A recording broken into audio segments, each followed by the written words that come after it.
Hello, my name is Crystal Massey, and I am going to be doing my integrated lesson plan on the cat and the hat. The objective is for the children to read the Dr. Seuss's The Cat and the Hat, have them create their own poem as a class using rhyming words from the book, and the children to have an art project. The children also have worked on a math worksheet, and the children have learned different parts of the book. The students should be able to learn about some math, art, and poetry. The teacher's materials that she's going to need for The Cat and the Hat is going to be this book here, The Cat and the Hat, paper possibly to make a math worksheet for the children, a blackboard or dry erase board, and then the student's going to need paper, construction paper, markers, felt, glue, colors, paint, scissors, and the math worksheet. And that just depends on how creative you really want or how messy you want the children to get and how much time that you have for that. The group is going to be in a group as a whole over reading the book together. We'll be asking questions together as a group, okay?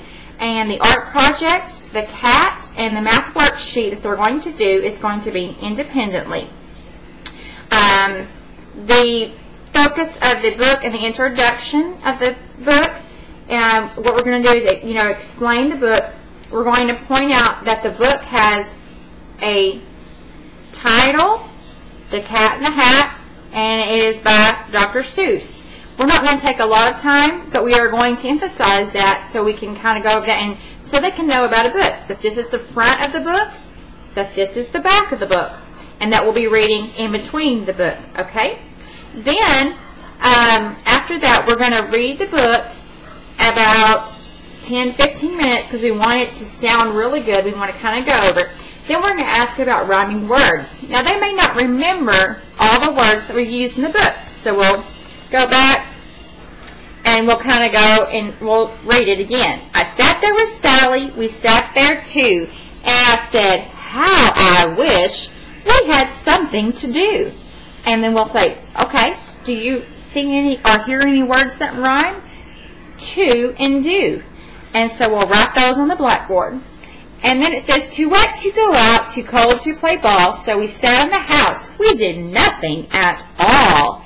And kind of emphasize those words that are rhyming.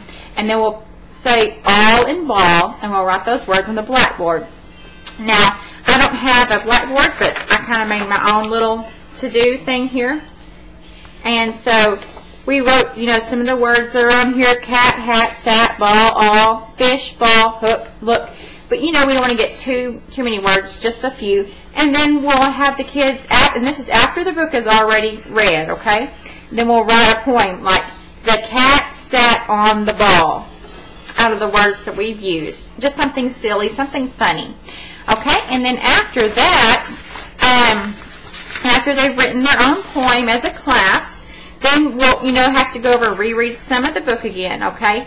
Then we're going to talk about the cat's hat. We're going to talk about its shape, its size, and the patterns. We see, and I kind of made a bigger example, it's red, white pattern. The size of it is very big. Some of the stripes are rectangular shape, and kind of have this children just really intrigued looking at this. And then we will explain to the children that they are going to be making their own hat, okay? And to be very creative, to come up with a great pattern. It could be polka dots, stripes, whatever they want it to be, okay? For independent practice, the children are going to be making their own hats. That's going to be the independent thing. And they'll make it however creative they want to, with construction paper, with dots, with paint, however you want it, creative you want to get. And then they will also have a math worksheet to do that the teacher has made. Like this one says, draw the numbers of hats. So it's from the word, like the word is spelled out, 1. They're going to draw 1 hat. Or this says 3, and they're going to draw 3 little hats. This is going to be independent, or by themselves they're going to do this. For the summary of the lesson, the students are going to place their hat on their head, the one that they've completed, and they are going to do cleanup with it. The this is how, at the end of the story of the Cat in the Hat, they cleaned up. He cleaned up the whole house that he had made a mess. So this would be a good time to get the whole desk cleaned up, put all the markers away. It's like kind of like the pick up, clean up song, and they can be wearing their hat and talking about pick up, clean up, like Cat in the Hat did. So Cat in the Hat demonstrated something good, so they can do that as well. And then we can use some of the rhyming words if we have time. And then after that, we'll display their hats and show what creative work that they have done. Some of the questions that we'll be using during the story of the Cat in the Hat is, how does the cat's hat look like? We'll go back over the title of the book. Can anybody tell me what the title of the book is? Who is the book by? Where's the front cover of the book? Where's the back cover of the book? What were some of the things that the cat played with in the story? Did the cat clean up? You know, just kind of go over the story.